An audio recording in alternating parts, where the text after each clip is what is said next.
នៅក្នុងមេរៀនបន្ទាប់នេះគឺយើងនឹងមកស្វែងយល់បន្ថែមទៀតទៅលើ logical OR operator ថាតើ logical OR operator ហ្នឹងវាដំណើរការរបៀបម៉េចនៅពេលមេរៀនមុននោះគឺយើងបានសិក្សាពី logical AND operator នៅក្នុងភាសា JavaScript គឺប្រតិបត្តិការតក្កវិជ្ជា OR គឺដំណើរការទៅលើតម្លៃ2ឬច្រើនដោយស្វែងរកតម្លៃណាមួយពិត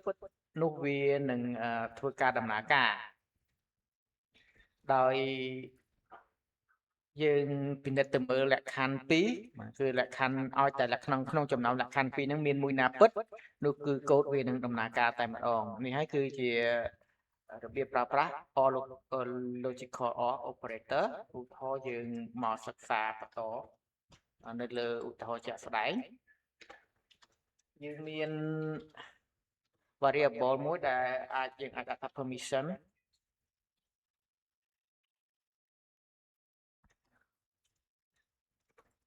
login នៅក្នុងការត្រួតពិនិត្យលក្ខខណ្ឌនេះគឺយើងចង់ឲ្យលក្ខខណ្ឌ2គឺលក្ខខណ្ឌដែលជាលក្ខណៈ admin ឬក៏ជាលក្ខណៈ manager អញ្ចឹងមិនថា admin ឬក៏ manager ទេឲ្យតែមានមួយណាពិតគឺកូដនឹងវានឹងដំណើរការឥឡូវយើងអាចទាញយកជាលក្ខណៈ admin របៀបនេះតបមកទៀតយើងអាចបន្ថែមទៅជាឥឡូវយើងបង្កើតជាលក្ខខណ្ឌមួយ if permission របស់យើង permission login របស់យើងនេះគឺ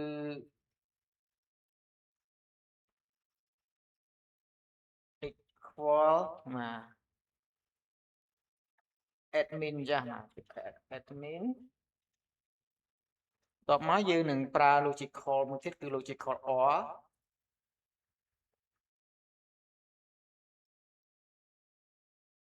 អូខេ OR នៅណាចេះតាមនេះយើងអាច copy មក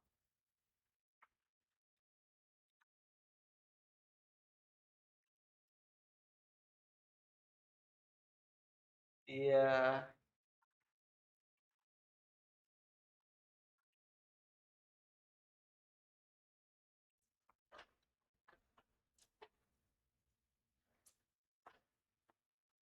នោះលក្ខខណ្ឌ2នេះប្រសិនមកមានមួយណាពិត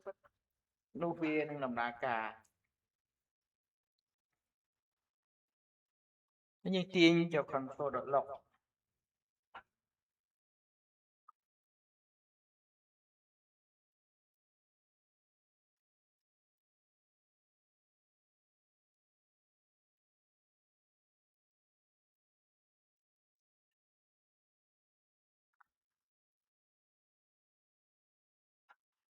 you have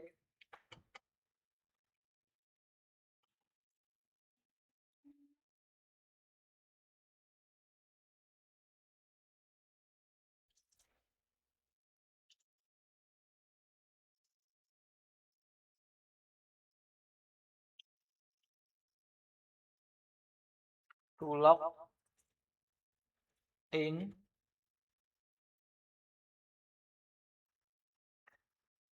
into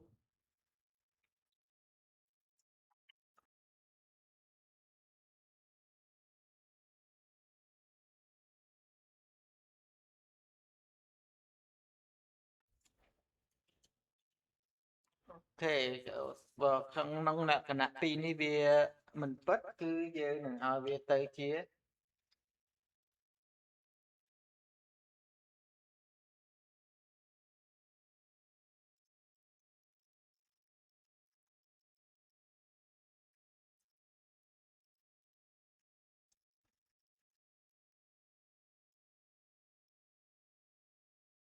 you have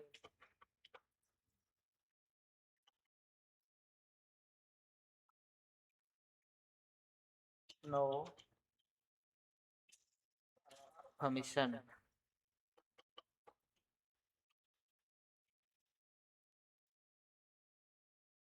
អូខេมันនេះគឺជាដំណើរការរបស់ operator មួយដែលមានឈ្មោះថា or របស់យើងឥឡូវយើងទៅ check មើល condition ដូច្នេះយើងទទួលបាន mistake មួយដែលមានឈ្មោះថា you have permission to log in into our system ដោយសារ permission login របស់យើងគឺ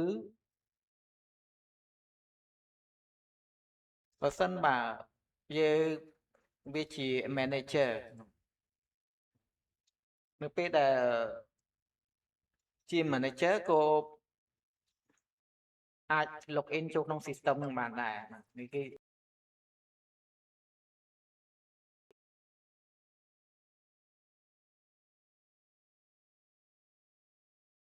มันអាចឧទាហរណ៍ជា employee អញ្ចឹង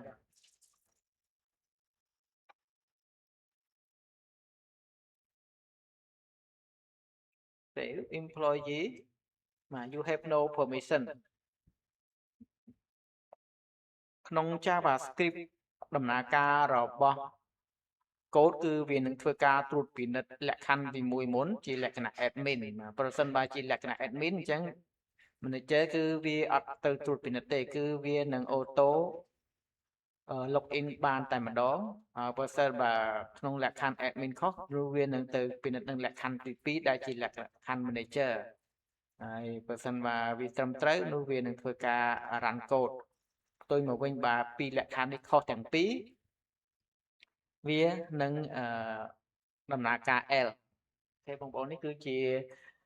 ការប្រើប្រាស់ logical operator or